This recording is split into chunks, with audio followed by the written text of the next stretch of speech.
শান্তিৰে সৈতে সম্প্ৰীতিৰে সৈতে ঐক্যৰে সৈতে আমি সকলোৱে আকৌ ভালকে বসবাস কৰিব পাৰিম আৰু যদি 2024 চনত সঁচাকে বিজেপি জিকে তেতিয়াহ'লে আমাৰ জীৱন সকলোৰে বৰবাদ হৈ যাব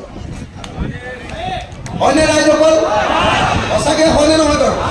সঁচাকে আপোনালোকে বুজি পাইছেনে নাই বাৰু যদি সঁচাকে বুজি পাইছে তেতিয়াহ'লে এটাও ভোট আপোনাৰ ভোটটো আপোনাৰ পত্নীৰ ভোটটো আপোনাৰ পতি আপোনাৰ স্বামীৰ ভোটটো আপোনাৰ ল'ৰাৰ ভোটটো আপোনাৰ ছোৱালীৰ ভোটটো আপোনাৰ নাতি আৰু নাতিনীয়েকৰ ভোটটো কাৰো ভোট যাতে বিজেপিৰ পক্ষত কেতিয়াও নাযায় তাৰ কাৰণে আপোনালোকে নিশ্চিত কৰিব লাগিব মই আকৌ এবাৰ কৈছো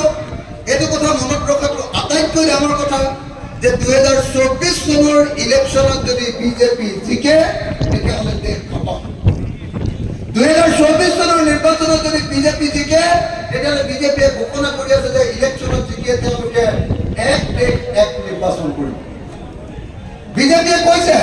যে আমাৰ দেশখনত এক দেশ এক ধৰ্ম আমাৰ ভাৰতবৰ্ষ থাকিব লাগিব আৰু হিন্দু ধৰ্মহে থাকিব পাৰিব হয়নে এক দেশ এক ভাষা